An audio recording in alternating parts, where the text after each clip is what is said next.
Assalamualaikum warahmatullahi wabarakatuh dan selamat datang ke podcast kita pada hari ini bersama saya Nur Aisha binti Muhammad Zaki.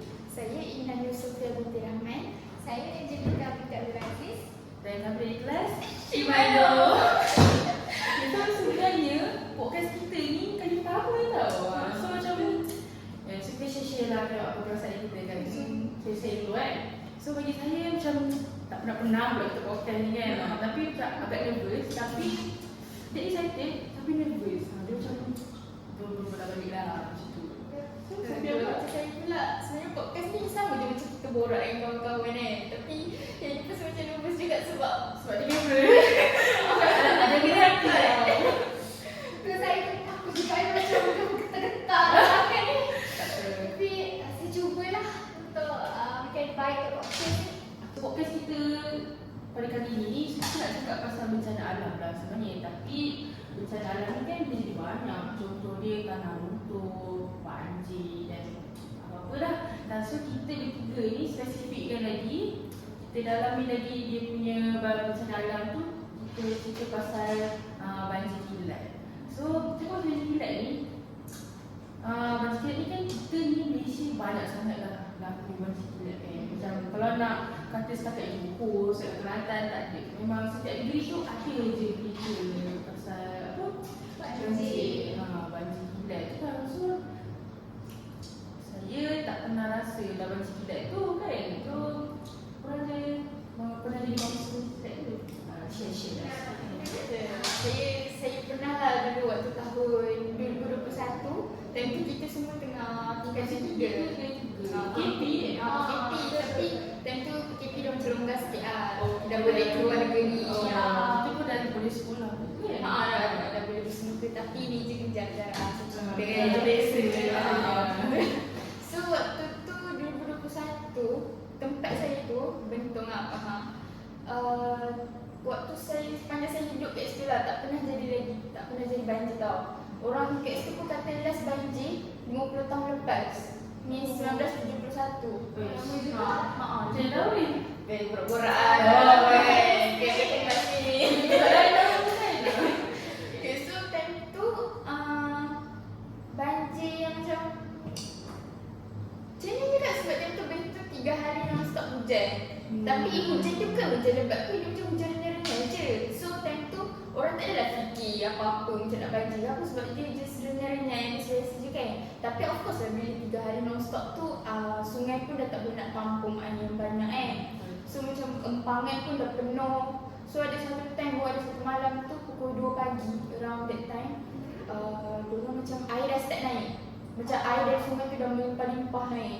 Lepas tu tiba-tiba orang penguat kuasa tu pula kata diorang inform yang diorang nak perlu buka empangan sebab empangan dah penuh. Sebab kalau tak buka kan pecah pula empangan tu jadi lagi teruk pula kan. Tapi diorang buka empangan tu pun slowly lah. But still lah slowly pun diorang kata air naik dengan sangat cepat. Sebab air deras semua tu kan. Kita tak dapat bayangkan lah macam kita rasa kamar awak tu memang kelas kamar awak tu kan.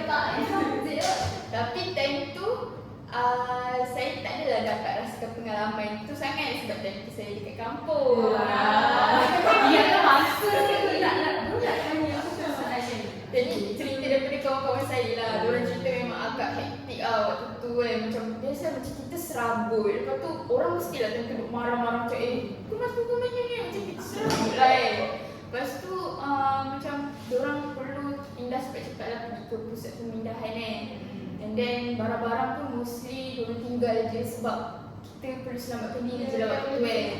Even dalam agama kita sendiri pun apa-apa diri kita dulu kan. Betul yang penting. And then tapi saya adalah pengalaman mengemas rumah banjir tu. Dia macam Rasa di pinggang kan. Rumah tu kan. Sakit mata. Jika yang tak rasa, apa yang bila awak rasa lah macam tu. Tak sebab kita orang satu time pergi balik kampung sebab ada kenduri lah kat kampung. Dapat tahun ni memang daripada kawan je lah. Daripada kawan. Lepas tu macam orang-orang kampung pun duduk macam Lepas tu apa je. Memang sekolah saya pun kena. Sekolah saya pun memang lagi lah turut kena. And then sekolah saya tu sampai sekarang mak masa tak ada pay. Sebab dari segi kewangan lah. Bila kewangan macam susah sikit kita nak dapatkan dana untuk invest tu kan. So macam korang ada tu. Kalau saya pun saya tak pernah rasa sebenarnya, tapi saya macam ada dengar lah juga dari orang terdekat saya, macam contoh ayah saya. Ayah saya kan duduk KL, dan sebelum ni pun saya duduk KL juga waktu kecil. Tapi main sekolah menengah baru saya pindah ke Selangor ni lah. Dan saya duduk KL ni tak pernah pula jadi banjir macam tu. Walaupun banjir dia banjir yang takat ni pun tak pernah lah. So saya tiba-tiba hari tu saya call ayah saya kata macam ada banjir lah kat sini. So saya macam, saya terkejut lah sebab sebelum tu tak pernah jadi banjir kan, dia tiba-tiba banjir pula. Saya baru ingat lah kat belakang rumah saya tu ada sungai. Dan sungai tu pula ada buaya. Kalau macam jadi banjir kat situ, ya Allah, dia macam ada cerita ada buaya naik. So saya terkejut lah. Tak pernah lagi dengar ada buaya Dalam sungai. Tu lah macam tu saya tanya lah tinggi mana banjir dia, cakap tinggi pada dada. Saya terkejut lah sebab sedangkan dia tinggi pada dada untuk orang dewasa. Kalau saya kat sini mau tenggelam kan. Tu saya terkejut waktu saya kepada saya tu. Lepas tu dia kata kami tengah nak jalan di tempat pemulihan tu lah, kat barang semua.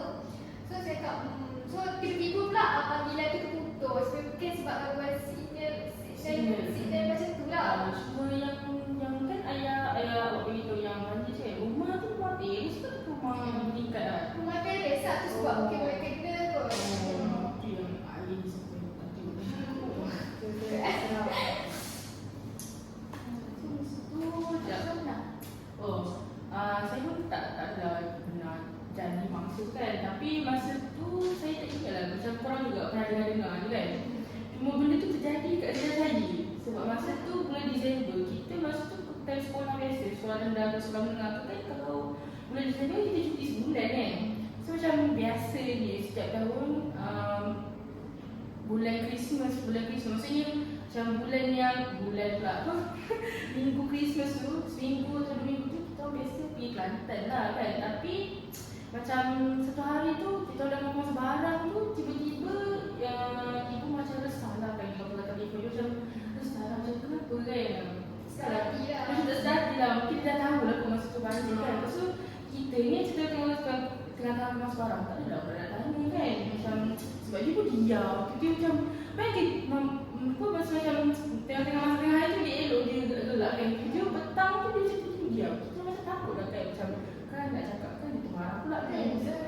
So dia diam lah sampai lah malam tu dia dah masak dinner tu, tiba-tiba lah dia macam jadi cerita lah macam sebenarnya tak boleh pergi Kelantan ni, dia kata macam tu. Sebab Kelantan tu kampung mak saya kan.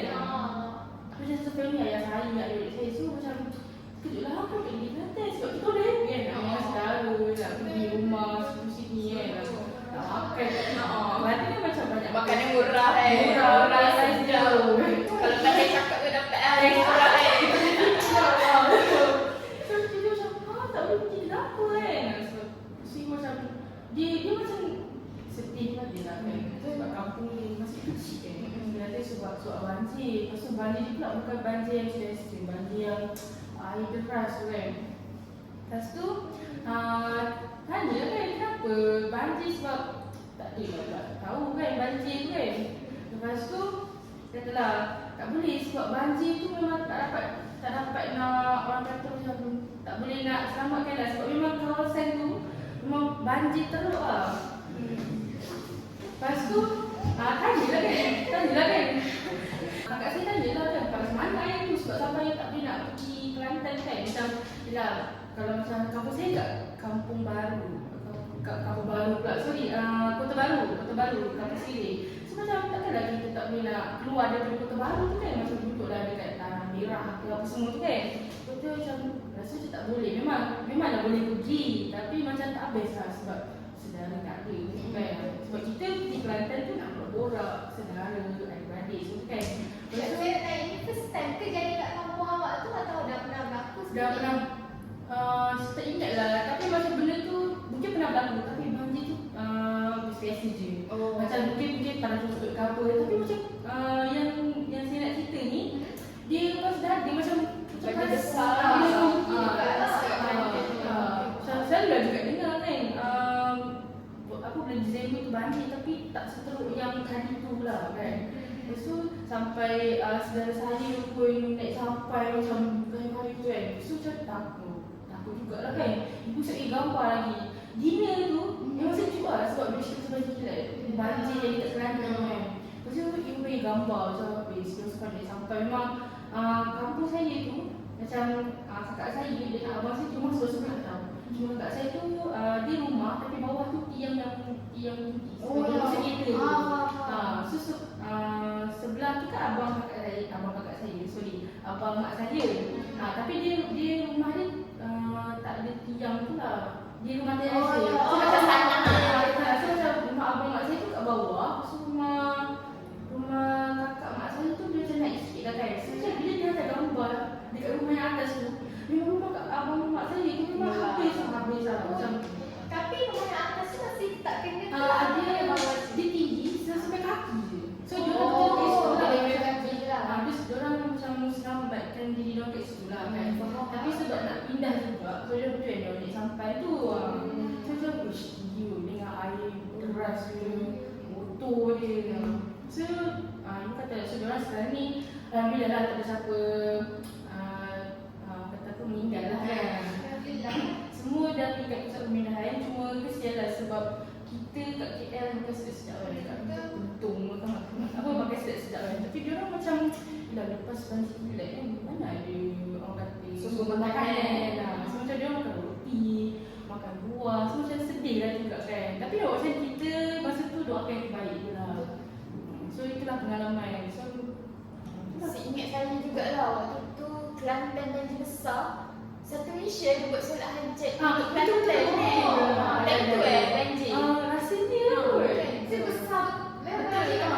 Sebab satu Malaysia buat solat hajat. Aku saya ingat kamar surau kat perumahan saya tu buat juga solat hajat. dekat rumah saya pun ada juga buat macam So doakan yang baik kat Kelantan lah sebab banjir teruk semua tu. Mungkin masa tu aku sedikit lah. Aku tak dapat bayangkan lah kalau dekat situasi macam tu ada tu. Mesti saya trauma jugalah. Kalau hujan lebat je mesti aku fikir banjir. Dia banjir tu betul. Itu perasaan orang yang pernah mengalami banjir lah sebenarnya. Macam saya kan tempat saya pernah kena banjir.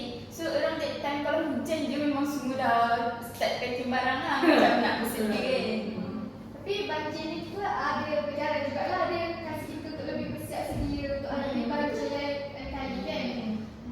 So saja nak amalkan. Kita Tuhan Allah tu memang dah susun ratur lah. Kita ni tak kuat sebab tu lah kita tak terjadi masa tu. Mungkin kalau kita ada kat situ, mungkin kita ni dah tak ada kat situ sampai sekarang ke betul. So macam kata Tuhan Allah tu memang dah tersusun cantik lah. So kita bersyukur lah kan. Tak tahu apa benda yang akan jadi. Betul. Allah je tahu. Betul. So doakan yang terbaik kepada diri kita ni semua lah. So topik ni relate dah dengan tajuk yang kita nak bahas. Betul, sangat relate. Semua ada pengalaman kan. Walaupun bukan pengalaman dari mangsa, dengar-dengar je, tapi bolehlah relate dengan topik kita. Aku boleh rasa dekat lah apa yang orang rasa kan. Ibu kalau cerita ni macam mesti macam ush. Tapi Kalau ingatkan balik, seram weh. so daripada pengalaman tadi tu lah, kita nampaklah bencana alam ni bencana alam yang kita tak sangka akan berlaku kan. So pada mulanya bencana alam ni disebabkan proses yang terjadi macam pergerakan plat-plat bumi kan kat bawah tanah tu. And then tapi dia lama-lama dia jadi macam teruk disebabkan ada campur tangan aktiviti manusia lah seperti pembalakan, penerokan meter secara haram, dan yang paling common sekali lah semua orang buat pencemaran alam sekitar kan. Macam penggunaan kereta, semua orang ada kereta kan, macam setiap rumah tu mesti ada kereta. So kereta ni dia akan bebaskan gas karbon monoksida. Dia juga bukanlah sebab semua jadi je, tapi ada sebab tangan kita juga tu sebab boleh jadi benda macam tu kan. Yang macam hujan pun tak ada henti turun. Yang itu pun salah satu faktor kan. So apa Angelica, ada tak idea apa jadi banjir ni dari segi sains? Kalau dari segi sains pula, banjir kilat ni disebabkan oleh intensiti hujan yang tinggi dan dia berlaku setempat je dekat satu kawasan tu je. So dia sebab benda tu lah dia menyebabkan kenaikan dan penurunan paras hujan secara singkat. So masyarakat dekat tempat tu tak sempatlah nak selamatkan barang-barang orang.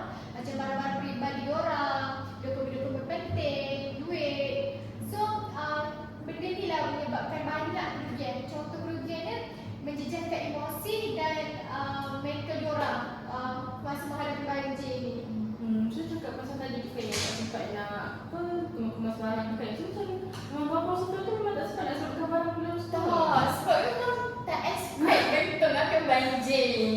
Lepas tu time tu saya dekat kampung pun, diorang kan cakap taman ni dah naik, taman ni dah naik kan. Tentu saya mesti tak percaya macam betul ke yang lagi saya kan macam lera kaki je lah kan. Lepas tu member saya dah start send gambar. So macam betul memang dah level level pinggang kan. Kalau saya tanya orang yang pernah banjir pun tak sempat pun nak selamatkan harta benda diorang. Yang penting diorang kena selamatkan diri diorang dan keluarga diorang, tu yang paling utama. Betul. Sebab panik Mana dah agama tu kalau macam benda ni berlaku tu barang-barang tu optional lah. Yang penting kita perlu kita yang terdekat. kalau ada masa je lah kita barang tu kita ni kan. Ini dah kalau macam kalau tak ada yang mana nak sebab kita nak pergi sekolah lah nak ambil beg tu ada tempat dalam mana. Nyawa yang paling utama. Okay, so setelah kita banyak dah bincang tadi yang kita semua kongsi pengalaman kan. Jadi kita berehat sebentar. Okay, jumpa lagi. Okay, kembali kita ke rancangan podcast kita untuk part 2. Okay, so hari ni kita bincang pasal faktor-faktor macam mana terjadinya banjir ni. So antara faktor utamalah macam saya cakap dekat part 1 tadi, antaranya disebabkan campur tangan aktiviti manusia. So seperti yang semua tahu, ada satu insiden yang menggemparkan satu Malaysia ni lah, iaitu kejadian di Fathers Organic Farm dekat Batang Kali, Selangor. Iaitu sebenarnya Fathers Organic Farm tu dia suatu bisnes macam camping lah, tapi dia buka bisnes tu secara tidak berdaftar. Which is macam kerajaan and majlis kat situ tak tahu pun ada bisnes kat situ. Tapi bisnes tu dikenali lah dalam kalangan Cina sebab yang pergi situ pun mostly kaum Cina kan. And then time tu insiden tu menyebabkan 92 orang terperangkap and 31 orang kehilangan nyawa. Memang sangat menggemparkan satu Malaysia lah sebab macam dia ada destinasi bentuk muka bumi tempat itu sendiri pun dah nampak cerun, dah nampak curam. Tapi kenapa orang tertanya macam kenapa dia still nak buka bisnes kat situ? Macam dengan tak ada mesin ni. dengan berani tau, dia tak ada lesen tu pun secara ramai. Lepas tu ajak orang ramai datang situ. Tu risiko dia lah. Ha, Sebab dia lah. Betul. Tapi benda tu pun faktor terjadinya tu kan. Dia dah merugikan diri sendiri, merugikan orang lain pula. Betul. So, saya nak tambah jugalah macam saya faktor utama banjir kilat ni disebabkan oleh geografi Malaysia dan corak tiupan angin bermusim yang mempengaruhi corak taburan hujan di Malaysia. Macam contoh macam semasa musim timur laut, kawasan yang terdedah macam pantai timur semenanjung Malaysia, Sabah dan Sarawak. Diorang tu rentan lah terkena banjir. Sebab apa? Sebab diorang akan mengalami musim hujan yang lebih panjang macam tu. So diorang akan was-was lah sepanjang masa sebab mesti tempat diorang je hujan lama sikit mesti akan jadi banjir macam tu. So kena prepare lah setiap masa. Selain itu perubahan iklim yang drastik juga dia menyumbang pada banjir kilat di Malaysia ni. Macam tiba-tiba panas kan, lepas tu tiba-tiba hujan. So kita tak boleh expect macam mana cuaca ni. So kita kena bersiap sedia je lah selalu. Tapi kalau macam kita tengah duduk kat tempat kita sekarang ni, kadang-kadang kalau macam panas sangat pun tiba-tiba je petang tu hujan kan. Tapi hujan tu adalah hujan lebat, dia sekejap lalu je lah. Tapi nak kata ni pagi tadi, bukan pagi, sorry apa, tengah hari ni panas sangat kan. Biasanya kalau macam panas-panas ni petang ni mesti hujan kan. So nak kata cuaca tu kita tak dapat nak kawal lah kan. Kalau saya pun baca kat internet, Malaysia ni tak akan pernah mengalami musim panas yang terlalu lama tau. Dia akan mengalami musim macam keadaan yang ada awan macam tu. So dia tak akan panas je sepanjang masa macam tu. Lain-lain sebab kita ni kan kita disebutkan juga dengan negara-negara lain macam diorang musim hujan pun taklah lama sangat macam kita ada musim panas, musim hujan. Diorang pun ada musim salju macam tu kan. Tapi macam kita ada musim hujan, so kita ada risiko untuk banjir. So kita Malaysia ni Memang tak boleh lah, memang mustahil lah kalau tak jadi kan. Kalau macam banyak kita ni tak ada degree yang tak pernah kena lah. Mesti ada je lah. Cuma yang paling teruk tu macam Kelantan ke tu yang ada kat bahagian Kelantan Malaysia. juga. ada kat Kelantan. Macam selalu lah kena. So Afza, ada tak idea dari segi akidah Islam pula? Ya. Macam mana kita nak kaitkan topik ni dengan Islam? Ada, mesti ada. So cakap pasal banjir kilat ni, so kalau kita cakap pasal banjir kilat ni macam bencana kan. So banjir kilat ni bukan banjir kilat ni dia bukanlah semata-mata ujian yang diberikan oleh Allah kepada kita sebagai umat manusia lah. Dia bukan ujian sebab banjir kilat kan boleh orang kata macam menyebabkan kematian kan. So benda tu betul lah ujian, tapi dari sudut yang lain juga banjir kilat ni dia terjadi sebab dia nak umat manusia ni melahirkan nilai-nilai yang baik, nilai-nilai yang murni terhadap alam sekitar lah kan. Peringatan lah maksudnya. Betul, sebab kita hidup kat sini bukan kita manusia je, tumbuhan, haiwan pun makan bukannya dia masak kan. Dia cuma makan dekat tumbuhan macam alam sekitar lah senang cerita kan.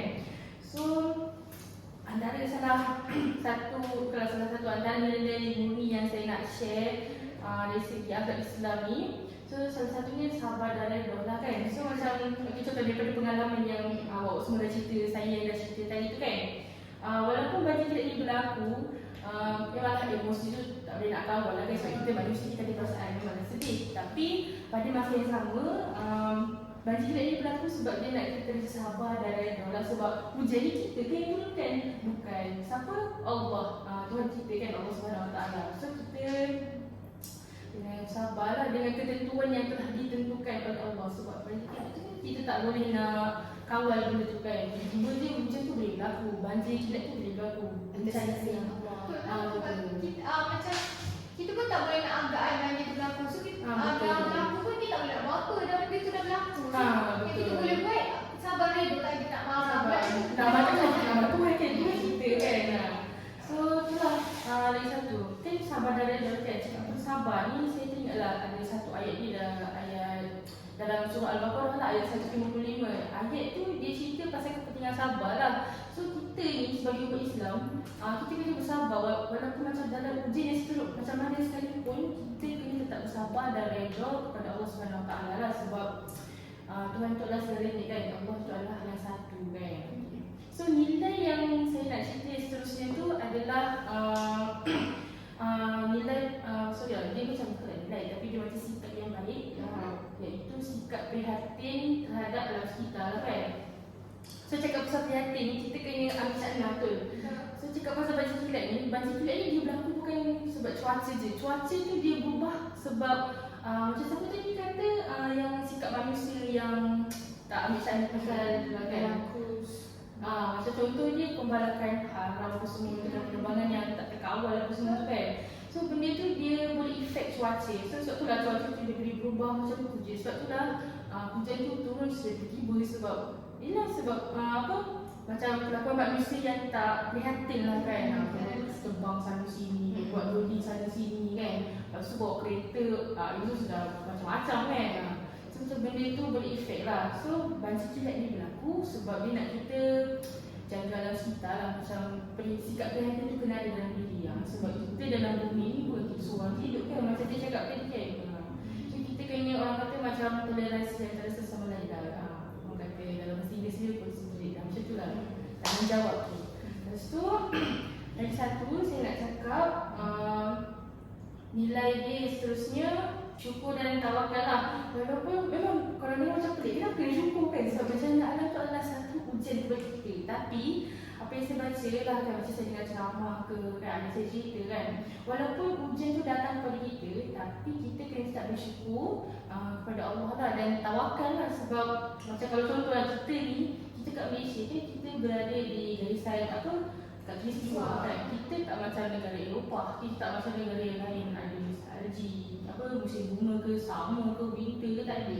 So kita ada panas dengan lembap. Lembap tu hujan lah sebenarnya kan. So macam kalau contohlah kita di negara yang panas je, tak ada rasa tiba-tiba kemarau, macam susah lah kan. So walaupun banjir kilat tu berlaku, kita kena tetap bersyukur kepada Allah. Saya nak kata kita kena bersyukur lah. Kita janganlah macam bila banjir kilat je, aduh dah banjir kilat, habis barang-barang aku dah lah mahal aku beli. Tak boleh lah macam tu. Sebab banjir kilat tu datangnya tu daripada Allah, betul kan? Sifat kita nak marah tu pun datang daripada Allah macam tu. So macam bersyukurlah. bersyukur. Sebab dengan rasa syukur tu, perasaan bila kita bersyukur tu, Kita rasa cukup. betul-betul lah. Walaupun macam contoh budget barang kita mahal-mahal, contoh barang yang barang mahal kan tiba-tiba hilang juga. Tapi bila kita bersyukur, kita akan rasa macam oh tak apalah sebab benda tu kat Indonesia. Yang penting nyawa kita ni, nyawa keluarga, kita punya saudara tu kan. Dengan bersyukur ni juga, dia mengajar kita supaya tidak berputus asa lah kan. So kesimpulan daripada sesi podcast kita ni, apa yang saya nampak adalah macam dari segi sifat manusia. Sifat manusia ni kita sebagai manusia kalau nak buat something tu perlu berfikir panjang lah kan. Betul, Macam jangan rakus sangat pergi tebang pokok, lepas tu ratakan tanah nak buat pembangunan. Kita kena fikirlah impak dari perbuatan kita ni yang betul. akan terjadi Dan jangka masa yang panjang. So dari segi macam kerajaan pula kan, macam Angel, dari segi kerajaan ni kerajaan perlu buat macam sistem pembentungan air secara betul kan. Macam mesti banjir sebab macam longkang sumbat, longkang tak dapat tampung air yang cukup kan. So dari segi agama pula, kita kena sentiasa refleksi kepada diri kita lah. Macam muhasabah diri, apa aku buat salah selama ni kan. Mungkin benda-benda ni jadi kadang disebabkan kita juga kan. Macam balasan kepada kita jugalah sebenarnya. So that's all from us. Thank you kerana mendengar sesi podcast kami kali ini. Semoga dengan podcast kita yang kali pertama kita buat ni dapat bagi orang kata macam manfaat lah kepada Pelajaran lah kepada So janganlah buat benda sana sini, jangan orang kata apa cuma kalau kita sebab benda tu efek juga kepada kita semua. Okay, bye-bye. Assalamualaikum.